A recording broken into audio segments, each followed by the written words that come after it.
Je m'appelle Michel Hebb, j'ai 50 ans et je dirige l'entreprise PMS Mechler, la scierie Mechler, depuis maintenant 4 ans.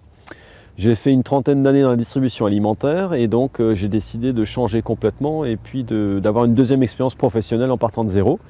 L'idée du bois m'a toujours séduit et j'ai rencontré les 3 frères Mechler qui m'ont offert de m'accompagner, ce qui était pour moi indispensable parce que le bois c'est vraiment un métier qu'il faut connaître. Et donc voilà, ça fait 3 ans que je suis là.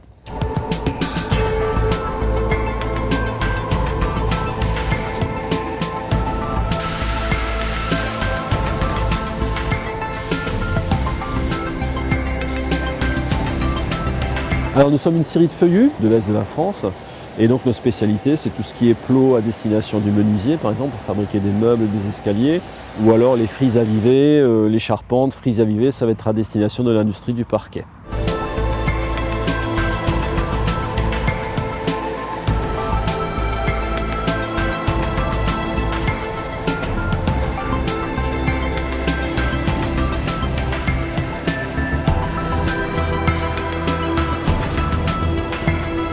Je m'occupe de tout ce qui concerne le séchage du bois.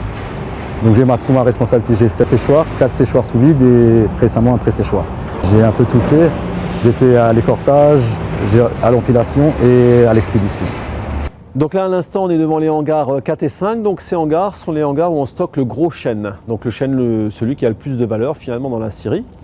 Et donc avant d'avoir notre fameux pré-séchoir qu'on vient de voir, eh bien on mettait les chênes dans ces hangars pour qu'on ait une procédure de ressuyage la plus lente et la plus sûre possible pour que les bois soient en sécurité, ne gercent pas, ne fendent pas et donc prennent l'air tout doucement en perdant leur hygrométrie. Quand un bois tombe de scie, il a même de l'eau libre, on dit qu'il est à 100% de taux de siccité et en fait on l'amène à peu près à 30% avant de les mettre en séchoir. Et maintenant qu'on a notre pré-séchoir, on peut économiser cette étape et on peut mettre les bois directement tombant de scie dans le pré-séchoir où ils ont un climat qui est géré à peu près similaire à ce que fait une nuit de printemps par exemple, donc une température douce, une vitesse de vent douce et donc une hygrométrie de nature à favoriser un séchage lent, progressif qui continue de faire en sorte que le bois reste d'une bonne qualité et ne subisse aucun désagrément.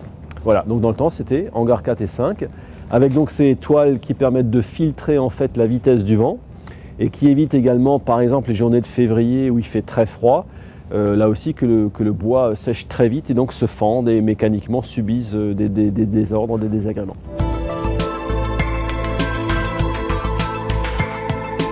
Je m'appelle Nicolas Meyer, j'ai 30 ans.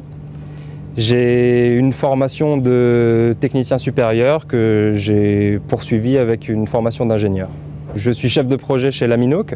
Notre secteur d'activité, c'est le bois lamellé-collé pour l'extérieur. Nous avons un nouveau concept, le lamellé-collé chêne pour l'extérieur, qui est une alternative à l'utilisation des bois exotiques pour les aménagements extérieurs. C'est un nouveau produit, on est pour l'instant les seuls sur le marché européen à le fabriquer et à le commercialiser. Donc, si je devais m'adresser à un jeune qui ne connaît pas l'industrie du bois, je lui dirais que c'est une industrie très riche, que même si on travaille avec une matière première d'origine naturelle et parfois un petit peu rustique, il y a énormément de recherche et développement, énormément d'innovation dans ce domaine. Le bois c'est très intéressant parce que c'est une matière vivante. Il y a un côté intéressant dans l'industrie, c'est que tous les jours on construit quelque chose. L'industrie qui est encore présente en France et en Alsace, c'est une industrie, je ne sais pas si on peut dire high-tech, mais en tout cas une industrie de qualité. Ce sont des choses qu'on ne sait peut-être pas faire ailleurs de la même façon. Donc c'est une certaine idée de ce qu'on peut fabriquer. Et ensuite, si je parle du bois, le bois, ce qui est intéressant dans le bois, c'est qu'on a vraiment des caractéristiques propres qu'on n'apprend d'ailleurs pas forcément à l'école, qu'on apprend sur le tas au fur et à mesure.